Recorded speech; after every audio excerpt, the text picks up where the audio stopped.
طرف بھائیو، اس بات پہ اہل سنت کا اور اہل تشیع کا بلکہ پوری امت کا اجماع ہے۔ اہل سنت کہلوانے والے تینوں گروہ بریلوی، دیوبندی اور سلفی یعنی اہل حدیث اور اہل تشیع اور پوری امت کا یہ اجماع ہے کہ قبر رسول صلی اللہ علیہ وسلم شاعر اللہ میں سے ایک اللہ کی نشانی ہے۔ یہ پرٹیکولرلی قرآن کی ٹرم ہے، شاعر اللہ یعنی اللہ تعالیٰ کی بڑی بڑی نشانیاں۔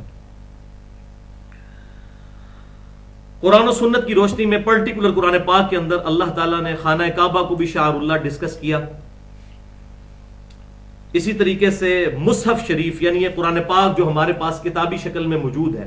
اگرچہ یہ پرنٹنگ ہمارے ملک پاکستان میں ہوئی ہے، لیکن اس وقت جو میرے ہاتھ کے اندر قرآن پاک ہے، چاہے وہ پاکستان سے یا سعودی عرب سے کہیں سے بھی شائع ہوا ہو، یہ مصحف جو ہے یہ بھی شاعر اللہ ہے۔ اسی طریقے سے صفا اور مروہ کو سورۃ البقرہ میں اللہ تعالیٰ نے ان الصفا والمروہ من شعائر اللہ، وہاں پر بھی یہ لفظ استعمال کیا کہ بے شک صفا اور مروہ اللہ کی نشانیوں میں سے ہے۔ اور اس سے بھی بڑھ کر یہ کہ اللہ تعالیٰ نے قرآن پاک میں حج اور عمرے کے لیے جو جانور ساتھ لے کے جائے جاتے ہیں، تو ان ہدی کے جانوروں کو بھی اللہ تعالیٰ نے شاعر اللہ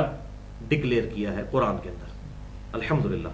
اور یہ بات میں اپنی طرف سے نہیں کر رہا، سورۃ الحج کی آیت نمبر ہے 36۔ بسم اللہ الرحمن الرحیم، وَالْبُدْنَ جَعَلْنَاهَا لَكُم مِّن شَعَائِرِ اللَّهِ لَكُم،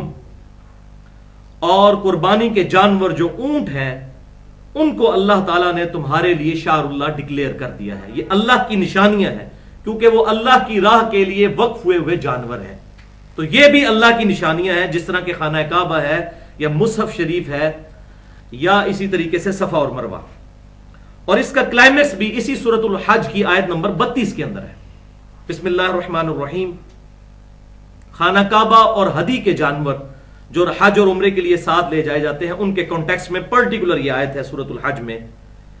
وَمَن يُعَظِّمْ شَعَائِرِ اللَّهِ، اور جو کوئی تعظیم کرے گا شاعر اللہ کی، فَإِنَّهَا مِن تَقْوَى الْقُلُوبِ، تو بے شک یہ دلوں کے تقوی سے۔ تو تقوی کا ایک لٹمس ٹیسٹ تو میں نے پچھلی دفعہ بتایا تھا، امام کائنات صلی اللہ علیہ وسلم کا ادب اور احترام کرنا۔ ان الذین یغضون اصواتهم عند رسول اللہ اولئک الذین امتحن اللہ قلوبهم للتقوی، جو لوگ اپنی آوازیں نبی صلی اللہ علیہ وسلم کے حضور پست رکھتے ہیں، اللہ نے ان کے دلوں کو تقوی کے لیے چن لیا ہے۔ اور ایک لٹمس ٹیسٹ یہ بھی آیا تقوی کا کہ پرہیزگار وہ شخص ہے جو اللہ کی راہ کا جانور وقف ہو چکا ہے، جس کی نسبت اللہ کے ساتھ ہو چکی ہے، چاہے وہ جانور ہے، اس کا احترام کرنے والا ہے، خانہ کعبہ کا احترام کرنے والا ہے، تو وہ شخص بھی متقی اور پرہیزگار ہے۔ اندازہ کریں، اللہ اکبر۔ تو بھائیو، اگر یہ ساری چیزیں شاعر اللہ ہے تو ان سے بدرجہ اولا قرآن سے یہ تھیم پتہ چل گئی، مزاج کا پتہ چل گیا قرآن کے، کہ جو جو چیزیں اللہ اور اس کے رسول صلی اللہ علیہ وسلم کے ساتھ نسبت رکھتی ہیں وہ شاعر اللہ ہے۔ تو امام کائنات سید الاولین والآخرین، شفیع المذنبین، رحمت للعالمین، سیدنا و مولانا امام اعظم محمد رسول اللہ صلی اللہ علیہ وسلم کی قبر مبارک تو بہت بڑا شاعر اللہ ہے، الحمدللہ۔ اور بھائیو، آپ صلی اللہ علیہ وسلم کے ساتھ جن چیزوں کی نسبت ہے، ان چیزوں کا احترام کرنا، اس کی اگر جھلک دیکھنی ہو تو صحابہ اکرام علیہم رضوان کی زندگیاں ہمارے سامنے ہیں۔ صحیح بخاری اور صحیح مسلم میں کئی احادیث موجود ہیں کہ صحابہ اکرام علیہم رضوان آپ صلی اللہ علیہ وسلم کی مبارک زندگی میں، جو دنیا میں زندگی تھی، ویسے تو آج بھی زندہ ہے اپنی قبر مبارک میں برزخی حیات کے ساتھ، اس کا ہمیں شعور نہیں ہے، اس دنیا کی زندگی کے ساتھ نہیں، آخرت کی زندگی کے ساتھ، لیکن اس دنیا میں جو لیونر ایئرز کے اعتبار سے 63 سالہ زندگی، چاند کے اعتبار سے، اور سولر ایئر سورج کے اعتبار سے جو 61 سالہ آپ صلی اللہ علیہ وسلم کی مبارک زندگی گزری، اس زندگی کے اندر بھی صحابہ کرام علیہم رضوان نے آپ صلی اللہ علیہ وسلم کی چیزوں کا احترام کیا، اور ایون آپ صلی اللہ علیہ وسلم کے دنیا سے تشریف لے جانے کے بعد بھی آپ صلی اللہ علیہ وسلم کے جو تبرکات تھے ان کا بھی احترام کیا۔ اب یہ الگ سے ایک پورا ٹاپک ہے، اس میں 1.5 گھنٹے کی گفتگو کر چکا ہوں، مسئلہ نمبر 43 کے نام سے اہل سنت پاک.com پر، وسیلہ اور توسل کے صحیح احکام و مسائل۔ اس میں سے ایک میں نے توسل اور وسیلے کا ذریعہ تبرکات مصطفیٰ صلی اللہ علیہ وسلم کو ڈکلیئر کیا تھا صحیح بخاری اور صحیح مسلم کی روشنی میں. اس میں سے ایک دو باتیں میں بتا دیتا ہوں. صحیح بخاری کے اندر حدیث موجود ہے کتاب الشروع چیپٹر میں, انٹرنیشنل نمبرنگ کے مطابق 2731 اور 2732, صلح حدیبیہ کے موقع کی یہ حدیث ہے صحیح بخاری کے اندر. عروہ ابن مسعود رضی اللہ تعالیٰ عنہ اس وقت مسلمان نہیں ہوئے تھے, وہ کافروں کی طرف سے ان کے ایلچی بن کر آپ صلی اللہ علیہ وسلم کی خدمت میں حاضر ہوئے, تو انہوں نے وہاں پر ایک منظر دیکھا, اس میں نے ڈیٹیل کے ساتھ بتایا ہے. بہرحال اس کا لب لباب یہ تھا کہ انہوں نے اپنی آنکھوں سے دیکھا کہ صحابہ کرام علیہم رضوان آپ صلی اللہ علیہ وسلم کا وضو کا پانی بھی نیچے نہیں گرنے دیتے تھے, حتیٰ کہ آپ صلی اللہ علیہ وسلم کا لعاب دہن تھوک مبارک بھی زمین پر نہیں گرتا تھا, صحابہ کرام اس کو لے کر اپنے جسم پر ملتے تھے, اور اگر کسی کو وہ وضو کا پانی نہ ملتا تو وہ دوسرے صحابہ کے جو تری ہے اس سے مل کر تو اپنے جسم پر ملتے تھے,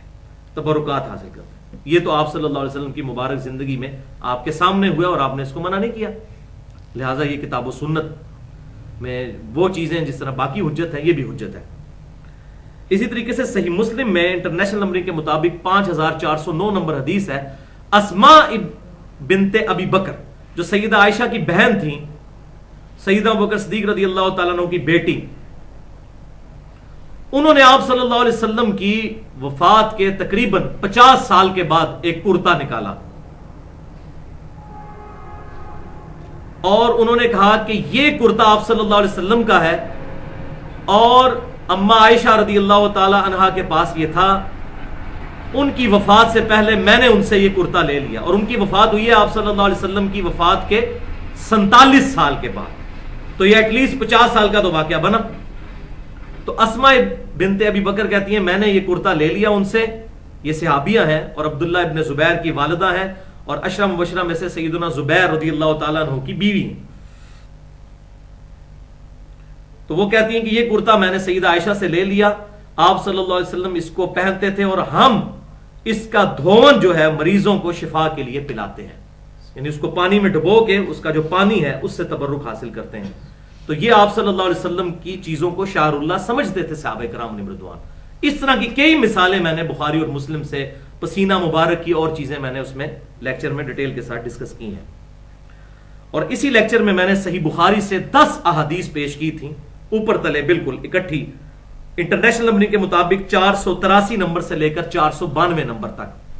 کہ عبداللہ ابن عمر رضی اللہ تعالیٰ عنہ جب بھی سفر حج پر جایا کرتے تھے تو انہوں نے جب آپ صلی اللہ علیہ وسلم کے ساتھ حج کیا تھا تو جن جن جگہوں پر آپ صلی اللہ علیہ وسلم نے اتر کر نماز پڑھی تھی یا کوئی ایکٹیویٹی پرفارم کی تھی, وہ جب بعد میں بھی حج کے لیے جایا کرتے تھے, آپ صلی اللہ علیہ وسلم کے بعد 63 سال تک وہ زندہ رہے, اور اکثر سال وہ حج کیا کرتے تھے اور امیر حج ہوا کرتے تھے. تو وہ ہر سال سفر کے لیے جب جایا کرتے تھے تو بخاری میں یہ 10 احادیث موجود ہیں کہ ان جگہوں کو وہ تلاش کر کر کے ان جگہوں پر نماز پڑھا کرتے تھے. حتیٰ کہ